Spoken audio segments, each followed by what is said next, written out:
Hermanos, bienvenidos a Tesoros del Cielo, a nuestra clase a Vida Abundante. Estamos en una miniserie descubriendo cómo vivir la vida que el Señor Jesús nos ha dado. Él vino para darnos vida y vida en abundancia. Sabemos que en este mundo que está bajo maldición del pecado, lamentablemente nos atrae ese pecado, ese estilo de vida, y no nos deja disfrutar la vida que el Señor nos ha dado. Así que a través de esta clase queremos descubrir esos pecados sutiles que a veces respetamos, basados en un libro que estamos usando de base, escrito por el hermano Jerry Bridges. Se llama Pecados Respetables. Y ahorita vamos a estudiar el pecado sutil número 3. Ya hemos estudiado la ansiedad. Primero estudiamos la impiedad, que es esa actitud de no tomar en cuenta a Dios en nuestra vida. Pueda que vayamos a la iglesia una vez a la semana, pero el resto de la semana no tenemos conciencia de Dios, y eso es ser impío. La impiedad es la tendencia de no tomar en cuenta a Dios, no buscar la gloria de Dios ni la voluntad de Dios. Son tres cosas que la impiedad tiene. No busca la gloria de Dios, no busca la voluntad de Dios, ni depende de Dios. Y a veces vivimos vidas impías porque hacemos todo a nuestro propio esfuerzo, nuestra propia poder, nuestro propio suficiencia. No somos autosuficientes. Entonces tenemos que rendir al Señor esa área de nuestras vidas y luchar contra la impiedad. Esa fue la primera. La segunda que estudiamos, pecado sutil que nos acosa y nos asedia a todos, es la ansiedad. Y vimos en clases pasadas que la ansiedad es una distracción que nos hace enfocar en cosas temporales, efímeras, que no tienen peso eterno. La ansiedad puede ser un peso, una tristeza exagerada. O sea, el Señor no habla de que no nos preocupemos en el sentido de planear. Él sí quiere que seamos buenos administradores de nuestro tiempo, de nuestros recursos, pero lo que no quiere es que nos afanemos, que es que nos mantengamos distraídos, olvidando la soberanía y la sabiduría de Dios. Entonces tenemos que luchar, y como hablamos un poquito de que la fe, la confianza en el Señor nos ayuda a contraponernos contra la ansiedad, la oración y la gratitud. Y hoy lo vamos a conectar con la clase de hoy, que se va a tratar acerca de este pecado sutil número 3, que es la ingratitud. Pero vamos a orar para que el Señor abra nuestro entendimiento y toque nuestros corazones para entender esta verdad. Amado Señor, seguimos delante de tu presencia, agradecidos, Padre, por tu gracia y misericordia, Señor. Padre, hemos escuchado a través de las oraciones anteriores cuán grande eres, Señor, cuán poderoso, cuán misericordioso, Señor. Gracias, Padre, por los milagros que vemos de poder cada día, Señor, en nuestras vidas, desde las cosas más pequeñas hasta lo más grande. Todo procede de ti, Señor. Gracias por la vida, la salud y por la vida espiritual, Señor, porque tenemos acceso ante tu presencia libremente por la sangre de Jesús. Señor, el velo está roto. Señor, no hay ninguna cosa que impida nuestro acercarnos a ti. Gracias, Señor. Gracias porque Él es nuestro intercesor bendito, sumo sacerdote, Señor, que nos da acceso ante el cielo de los cielos, tu trono, Señor.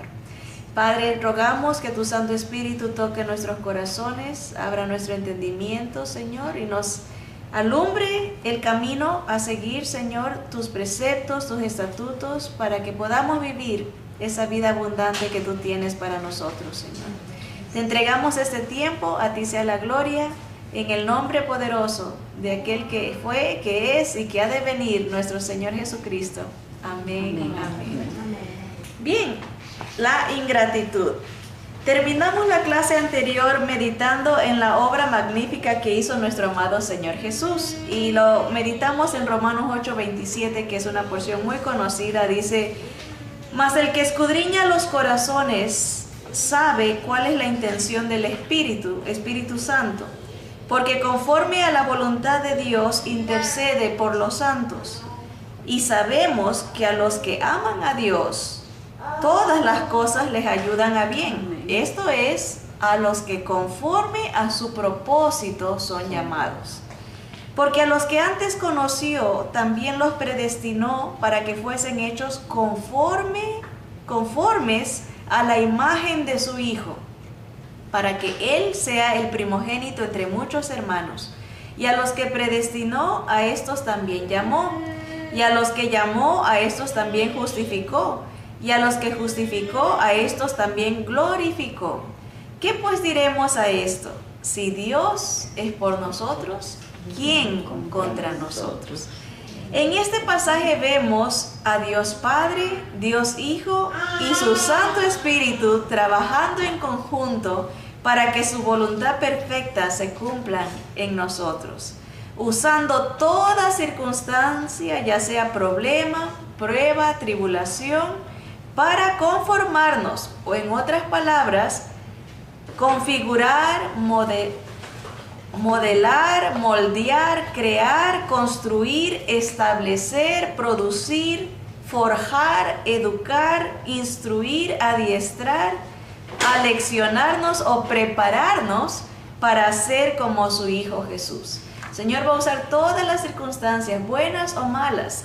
Tiene poder para transformar esas situaciones para que sean una oportunidad para que nosotros crezcamos a la imagen de su Hijo Jesús, para que nos conformemos, para que Él sea el primogénito, el primero, el principal entre todos nosotros, para que, como dice aquí tantas cosas, nos moldea esta circunstancia, nos va a ir moldando a la imagen de Cristo, nos va a ir creando, construyendo, va a ir estableciendo, produciendo, nos va a ir forjando a la imagen de Cristo. Y esa es la visión que debemos de tener en toda circunstancia. Son oportunidades que Dios usa para hacernos como su Hijo, ¿verdad? Para enseñarnos algo.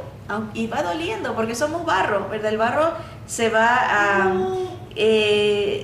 acortando de un lado, se va empujando del otro para amoldarlo a la imagen que el alfarero quiere. Y así el Señor con nosotros, ¿verdad? Y todo lo usa para que su gloria sea manifestada. Dice, por esa razón, teniendo esa perspectiva espiritual, no nos debemos de llenar de ansiedad, que es una distracción, un peso, que nos desenfoca de las cosas espirituales y eternas de peso permanente. El Señor quiere que nuestro enfoque sea Él, en cada y toda circunstancia de la vida, no solo un día a la semana, pero cada instante de nuestro existir. Existimos para más que comer o vestir. Tenemos un destino, un camino, un rumbo, una dirección, un puesto, una ordenación suprema. Si tenemos ansiedad es porque nos estamos desenfocando de esa dirección o llamamiento divino. Explicamos la clase anterior que la ansiedad es una distracción. La ansiedad falla en reconocer varias cosas acerca de Dios y su carácter. La ansiedad nos hace enfocar en lo pasajero y lo que no es importante, lo efímero, lo superficial. La ansiedad no mira lo espiritual, solo lo carnal, lo presente.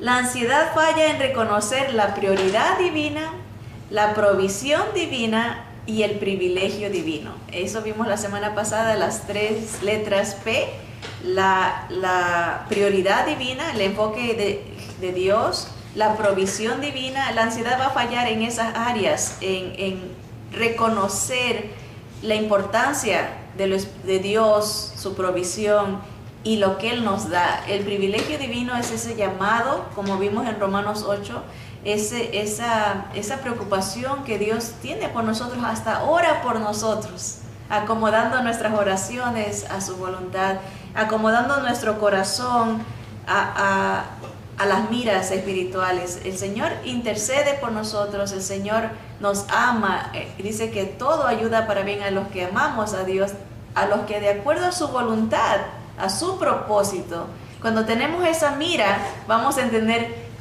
que todo ayuda para bien. Cuando no estamos de acuerdo al propósito de Dios, entonces nos desenfocamos y nos preocupamos. Así que ahí quedamos con lo de la ansiedad, y hoy vamos a ver la ingratitud. Hebreos 17 del 24 al 25 nos dice que el Dios que hizo el mundo y todas las cosas que en él hay, siendo Señor del cielo y de la tierra, no habita en templos hechos por manos humanas, ni es honrado por manos de hombres, como si necesitase de algo, pues Él es quien da a todos vida y aliento y todas las cosas. ¿Ven? Él es creador, es todo presente, es omnipotente, todo. Él ha hecho los cielos, ha hecho el mundo y todas las cosas que hay en el mundo, ¿verdad? Dios es Dios, aunque nosotros fallemos en reconocerlo. Eso está fuera de las preguntas, ¿verdad? A veces la gente dice, ¿por qué Dios pide que le demos gracias? ¿Por qué Dios pide que lo honremos? ¿Por qué Dios pide que lo busquemos? No es porque Él necesite de nosotros, es porque nosotros necesitamos de Él. Dios es Dios. Aquí dice, así dice el versículo, Dios, el que hizo el mundo y todas las cosas que hay en el mundo, es Señor, es dueño, no nos necesita, Él no habita en templos. Nosotros creemos que lo podemos, ¿cómo se dice? Encuadrar, tal vez limitar, y pensamos que solo está Dios en un edificio.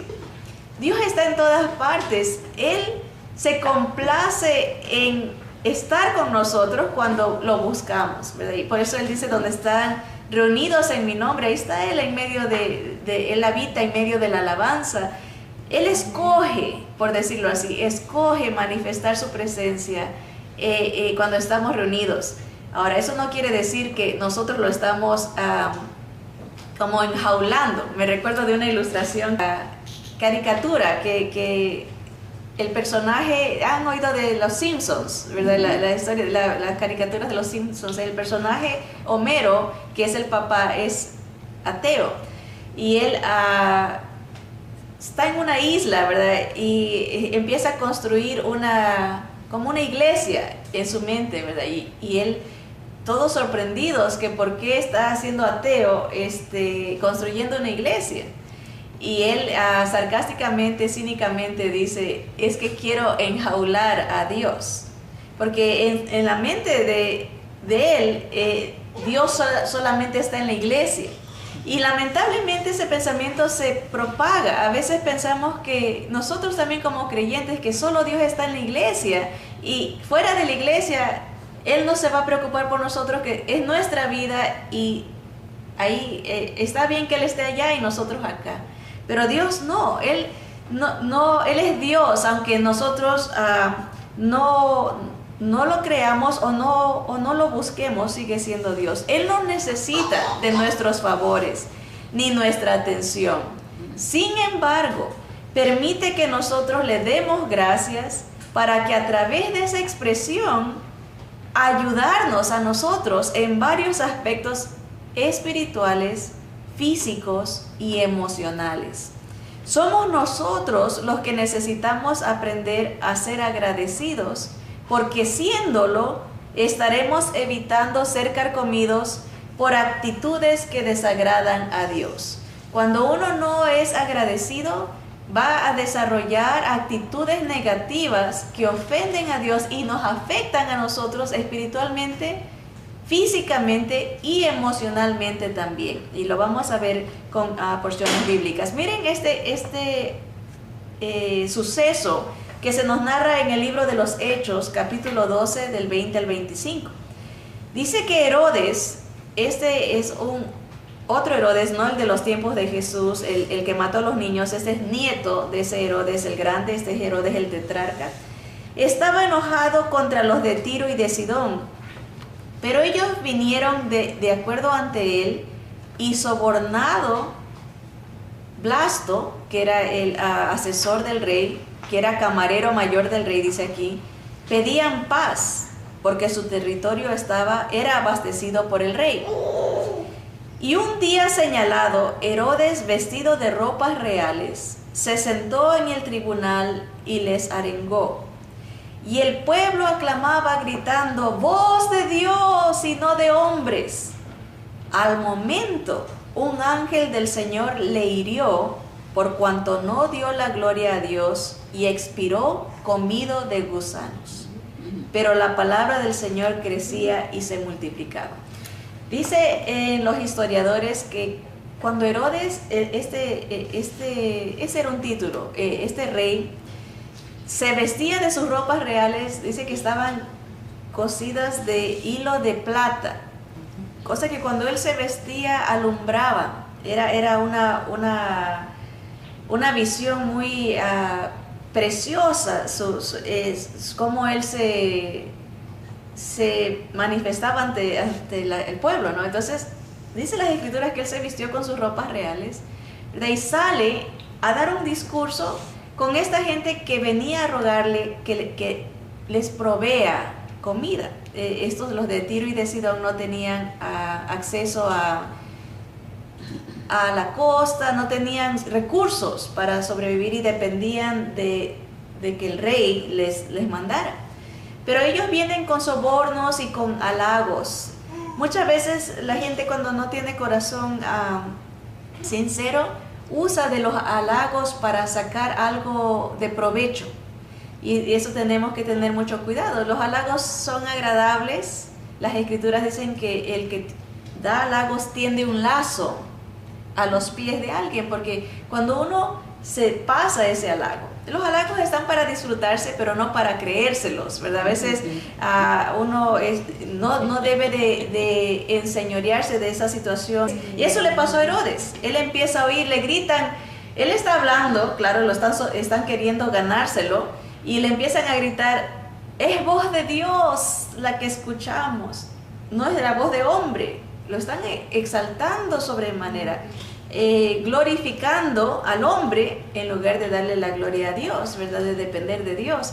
Pero Herodes se come, se pasa ese halago, lo toma, se lo cree, por decirlo así, y el Señor manda a su ángel. Muchas veces decimos, o los estudiosos determinan que el ángel del Señor es una manifestación de Jesús mismo, el ángel del Señor. Y dice, el Señor viene y lo hiere, lo lastima con una enfermedad.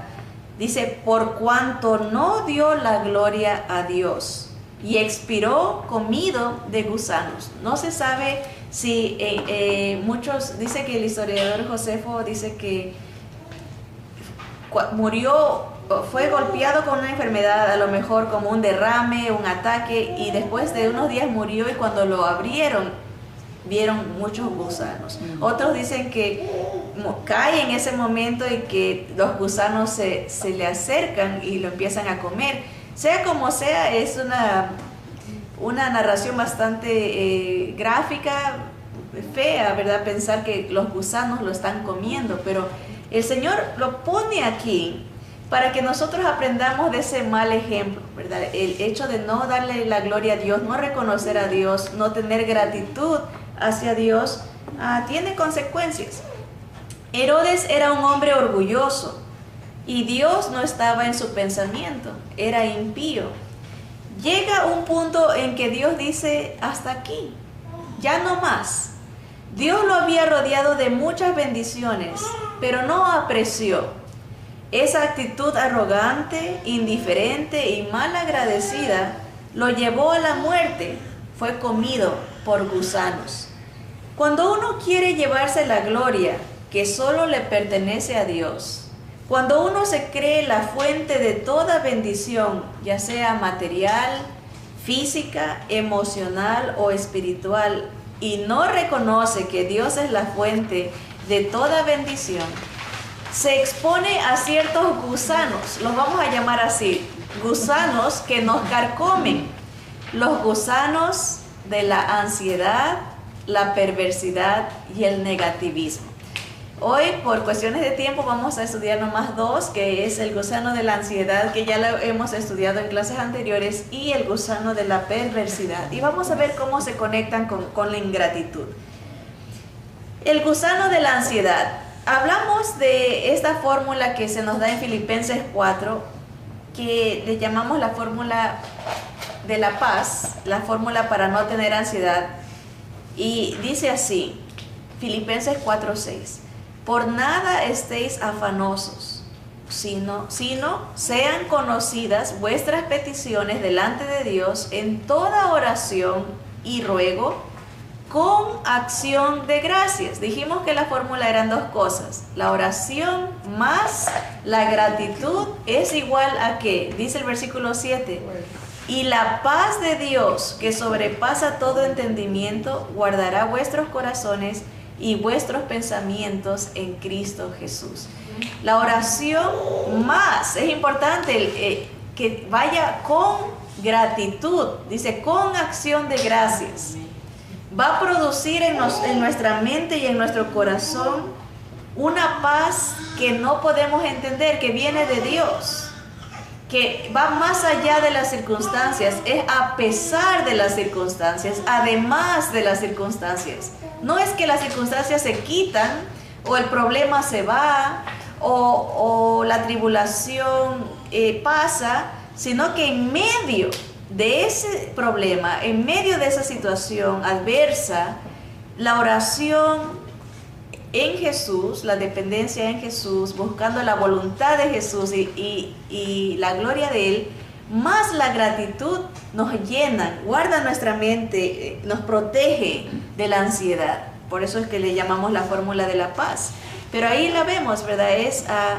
Quita ese gusano que nos quiere carcomer, de preocuparnos, de afanarnos, de llenarnos de temor, de angustia. El Señor usa ese medio que nos ha dado, que es la oración, y la gratitud, que es el tema que estamos meditando. Deuteronomio 8, del 11 al 14, nos advierte la palabra de la siguiente manera: cuídate de no olvidarte de Jehová tu Dios, para cumplir sus mandamientos, sus decretos y sus estatutos que yo te ordeno hoy.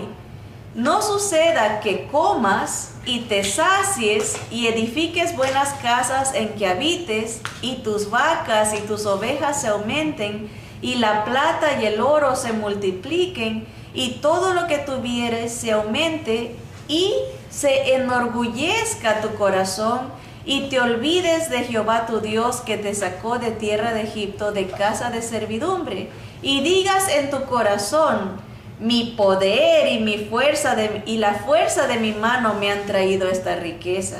Si no, dice, acuérdate de Jehová tu Dios, porque Él te da el poder para hacer las riquezas, a fin de confirmar su pacto que juró a tus padres, como en este día.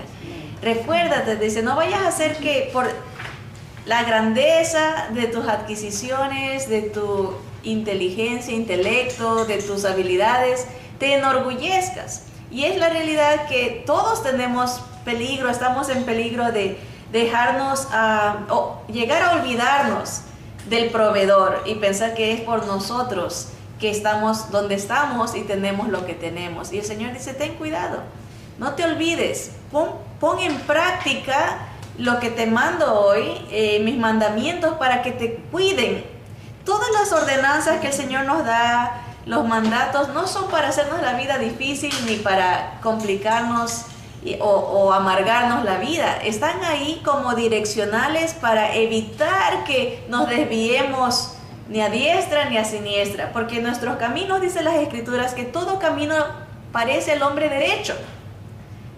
Para nosotros pensamos que lo que estamos haciendo está bien y vamos a argumentar: está bien porque yo he confirmado, y el yo, y el yo, y el yo. Pero dice que los caminos sin Dios son caminos que llevan a muerte. El fin de todo camino sin Jesús es muerte.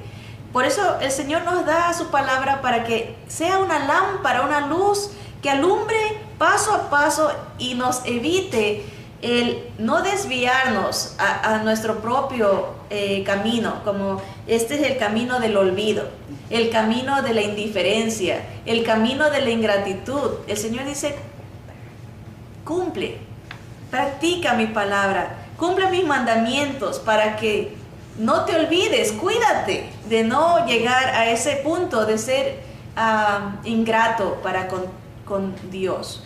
Efesios 5:20 nos dice, dando siempre gracias por todo. Y verdad, viene todo eso, al Dios y Padre en el nombre de nuestro Señor Jesucristo. Algo bastante específico. Dice siempre, dad siempre gracias. En todo, que es muy difícil, porque uno siempre quiere dar gracias solo en lo bueno, o solo en la abundancia. Y es como cuando uno se va a casar y hace las promesas, ¿verdad? ¿Qué les pareciera si nos dice, ¿verdad? Prometes amarlo en la abundancia, y solo en la abundancia, solo en la felicidad, solo prometes amarlo solo cuando esté joven, guapo y bello. No, nos dicen amarlo en abundancia y en necesidad, en salud y en enfermedad, en las buenas y en las malas, en riqueza y en pobreza también, porque ese es un verdadero pacto. Y nosotros nos hemos casado con el Señor a través de nuestro Señor Jesucristo, somos su novia, sellados para el día de la redención. Y como novia, pues también amarlo en las buenas y en las malas. No que Él mande nada malo, Él aún lo malo lo va a trabajar y a arreglar para que su propósito se cumpla y nos pueda embellecer aún más de lo que ya nos ha embellecido con su justicia, con su presencia, ¿verdad? El Señor es maravilloso, pero nos anima. Sean agradecidos siempre y en todo a Dios vuestro Padre por medio de nuestro Señor Jesucristo. Así que para poder rechazar este gusano que nos va a carcomer de una manera práctica, porque hemos estudiado que la ansiedad falla en reconocer la prioridad que es Dios, falla en reconocer la provisión de Dios, falla en reconocer las bendiciones que Él nos ha dado, que es, como dice acá, el privilegio divino, que es todo lo que Él nos ha dado. Falla, pero ¿cómo podemos contrarrestar? Claro, obviamente reconociendo, siendo gratos. La gratitud va a ayudarnos a contrarrestar esa mala actitud de ser mal agradecidos. Ahora, reconozcamos que una persona ingrata es una persona orgullosa. Y aquí creo que debemos todos reconocer que si no podemos ser gratos con los que vemos, ¿cómo vamos a ser gratos con el que no vemos?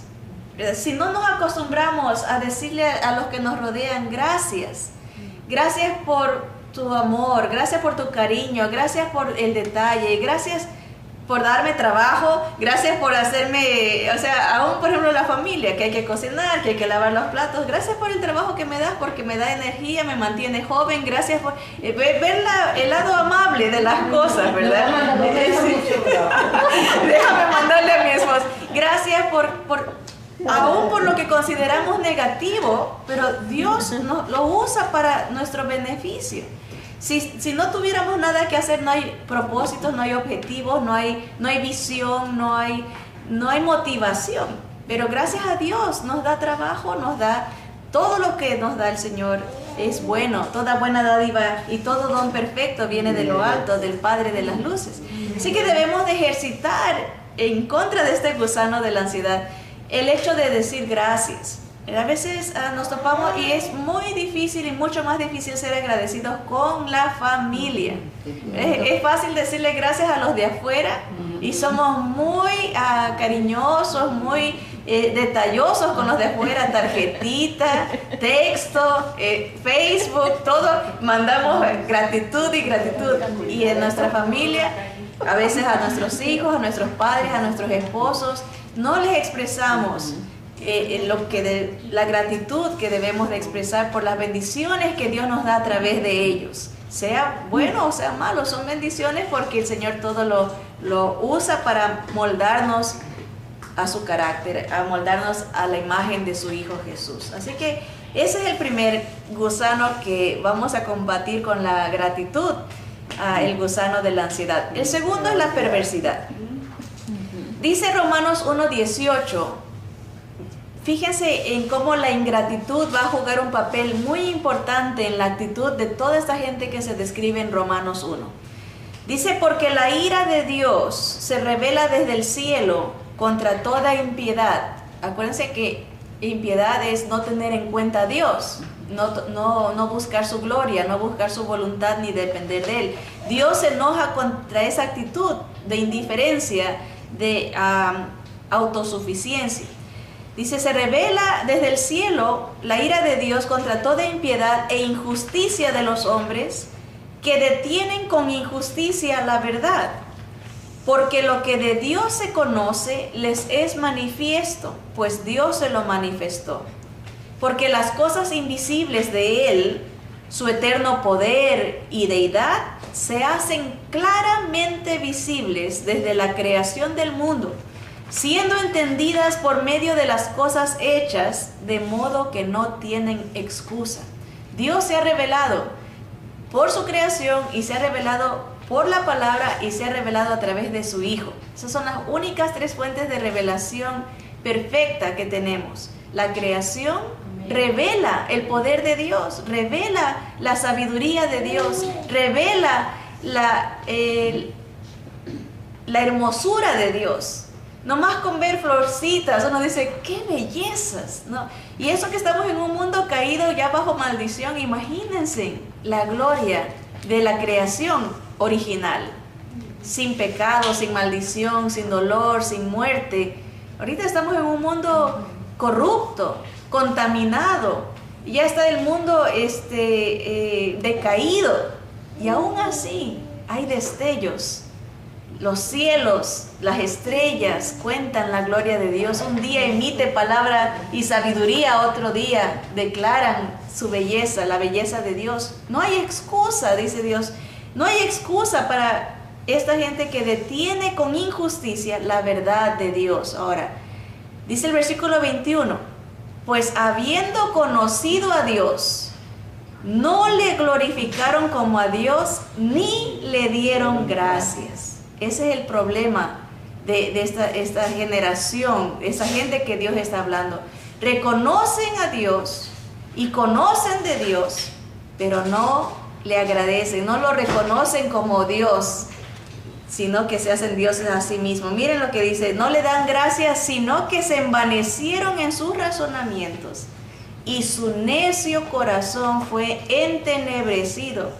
Profesando ser sabios, se hicieron necios y cambiaron la gloria del Dios incorruptible en semejanza de imagen de hombre corruptible, de aves, de cuadrúpedos y de reptiles. Esa es una consecuencia de la ingratitud, la idolatría, que puede tomar diferentes formas físicas, dice, imágenes de hombre, de animales, o puede tomar formas de cosas. La idolatría puede ser el dinero, la idolatría puede ser uno mismo, porque uno no reconoce a Dios y yo soy más importante, lo que yo quiero, lo que yo digo es más importante que Dios. Es la idolatría del hombre, el humanismo. Y dice el Señor, cuando el necio corazón se entenebrece por la ingratitud, el Señor entrega a la gente a su deseo. No los reprime, los deja que se desarrolle su deseo egoísta. Y miren, dice el versículo 24, por lo cual también Dios los entregó a la inmundicia en las concupiscencias de sus corazones, de modo que deshonraron entre sí sus propios cuerpos, ya que cambiaron la verdad de Dios por la mentira, honrando y dando culto a las criaturas antes que al Creador, el cual es bendito por los siglos. Amén. Por esto Dios los entregó a pasiones vergonzosas, pues aún sus mujeres cambiaron el uso natural por el que es contra naturaleza. Y de igual modo también los hombres, dejando el uso natural de la mujer, se encendieron en su lascivia unos con otros, cometiendo hechos vergonzosos hombres con hombres, y recibiendo en sí mismos la retribución debida a su extravío. En otras palabras, enfermedades. Reciben en sí mismos la consecuencia, la retribución de su desvarío. Por haberse apartado vienen situaciones físicas, por haber escogido este camino. Dice el versículo 28, y como ellos no aprobaron tener en cuenta a Dios, Dios los entregó a una mente reprobada para hacer cosas que no convienen, estando atestados de toda injusticia, fornicación. Esa palabra es desvaríos sexuales, que puede significar relaciones antes de casarse en este caso, perversidad, avaricia, amor al dinero, maldad, llenos de envidia, homicidios, contiendas, engaños y malignidades. Sigue la lista: murmuradores, detractores, aborrecedores de Dios, injuriosos, soberbios, altivos, inventores de males, desobedientes a los padres, necios, desleales, sin afecto natural, implacables, sin misericordia, quienes, habiendo entendido el juicio de Dios, que los que practican tales cosas son dignos de muerte, no solo las hacen, sino que también se complacen con los que las practican. Ven, una lista bastante triste de una persona que rechaza a Dios, una persona que rechaza la sabiduría de Dios y se declara a sí mismo Dios. Todo empieza por una actitud de ingratitud, no reconocer, como dice aquí, no le glorifican a Dios ni le dan gracias. Qué tremendo, ¿no? Que por la ingratitud sea, como que dice, el fundamento de todo este edificio de desobediencia, esta actitud de desvarío, todo por ser ingratos. Así que para nosotros es una alerta decir, mira, si yo empiezo a ser ingrato con Dios, doy cabida a mi vida, doy lugar a mi corazón que se vaya oscureciendo, que se vaya endureciendo, rechazando las cosas que Dios me está revelando, porque yo las puedo ver. La gracia de Dios, la misericordia de Dios, las bondades de Dios se ven a diario. Pero cuando nos exaltamos a nosotros mismos, siendo ingratos, empezamos a velar esas bendiciones y cada vez las vamos viendo menos, no las vamos valorando. Explica cómo hemos llegado como cultura, como generación al lugar donde estamos y cómo generacionalmente todo empezó. Ellos lo enfocan en el tiempo de lo que le llaman ¿cómo se llama cuando el arte se empezó a salir de todo el renacimiento? Sí, gracias, esa era la palabra que buscaba. Todo empieza en el renacimiento. El hombre antes, en esos tiempos, todo lo que el arte era acerca de Dios, la música era acerca de Dios, todo era enfocado como cultura, digamos. Pero cuando empieza el Renacimiento es acerca del hombre. El hombre, las habilidades del hombre, las esculturas que se hacen es al hombre, ¿verdad? Miguel Ángel hace bellezas, todo acerca del hombre. Después del Renacimiento viene la siguiente fase, es lo de la industrialización, lo que vino a despertar el comercio. Hablando aquí claro, Europa y Estados Unidos tienen mucha influencia en la cultura mundial. Y cómo el intelecto, ahí empezó a salir las teorías de la evolución. Viene primero engrandeciendo el hombre en el arte, en todo lo que es las habilidades del hombre se destacan en esa época. Después viene el intelecto del hombre. A un lado la palabra de Dios y lo que nosotros estamos descubriendo en esa época salen todas estas teorías de la evolución, que somos producto del animal, el humanismo, habilidades, intelecto, rechazando a Dios. Y de ahí viene ya el modernismo, la era moderna, donde es la tecnología. El hombre todavía prevalente, tanto en sus habilidades, en su intelecto, y haciendo a un lado a Dios. ¿Y qué vemos en nuestra sociedad? Una descripción de Romanos 1. Una descripción, esa es la realidad, es producto del rechazo y el endiosamiento del hombre, y el rechazo a Dios y su palabra, y obviamente basados a la ingratitud. Así que es un gusano que carcome nuestra vida y carcome nuestra familia, carcome nuestra sociedad y cultura, porque empieza de esa base de ser ingratos. Entonces vemos el peligro de dejar que en nuestras vidas este gusano avance. Cuando pensamos que todo lo que hacemos es por nosotros y no lo reconocemos al Señor como el dador de la vida, el dador de las habilidades, el dador de todo. El Señor es el que se merece la gloria. Así que debemos de tener cuidado contra este gusano de la perversidad que viene por la ingratitud. Ahora, Colosenses 3:12 al 15 nos dice: vestíos pues como escogidos de Dios. No nos vamos a vestir como Herodes, de vanagloria, de arrogancia, de orgullo. Vámonos a vestir como escogidos del Señor. En Cristo Jesús somos nuevas criaturas. No tenemos por qué estar bajo este pecado de ingratitud sutil que está ahí metido, mal hábito. No, vamos a vestirnos como escogidos de Dios, santos, separados, amados, de entrañable misericordia, compasivos, ¿verdad? De benignidad, de humildad, de mansedumbre, de paciencia, soportándonos unos a otros y perdonándoos unos a otros, si alguno tuviere queja contra otro. De la manera que Cristo nos perdonó, así también hagámoslo nosotros. Y sobre todas estas cosas, miren, ya nos ha dado una lista grande de nuestra vestidura, cómo tiene que ser a diario, ponernos esas cualidades de Jesús, esas manifestaciones de su presencia. Sobre todas esas cosas, como que dice, además, vístanse de amor, que es el vínculo perfecto. Eso es lo que va a unir.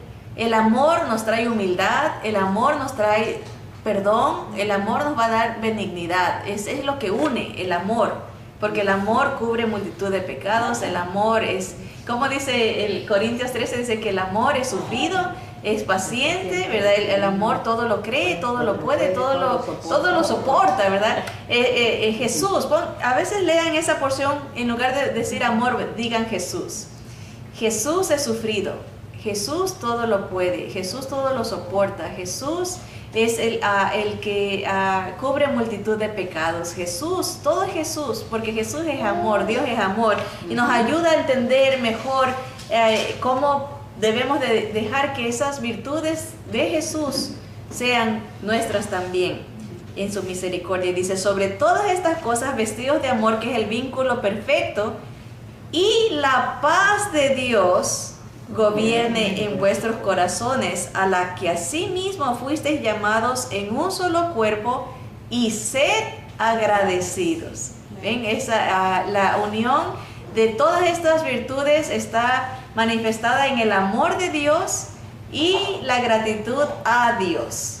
Esa debe de ser nuestra meta, amar a Dios sobre todas las cosas, siendo agradecidos a Él por todo lo que nos ha bendecido. Así que terminamos como siempre con esta pregunta: ¿qué hizo Jesús por nosotros? De acuerdo al versículo que hemos leído anteriormente, bueno, el Señor nos ha escogido para que nos ha perdonado, para que tengamos esta presencia de Él, este espíritu de Él, estas características de Él en nuestra vida, ¿verdad? Y nos da una paz que puede gobernar nuestras mentes, nuestros corazones, nuestras vidas, ¿verdad? A eso fuimos llamados, dice las Escrituras, a ser uno en Cristo, un solo Dios, una sola fe y un solo amor en el Señor Jesús. Así que, hermanos, adelante en estas luchas de aprender a ser agradecidos, mostrar gratitud a nuestro Padre Celestial por medio de nuestro Señor Jesucristo. Adelante con Jesús. Amén.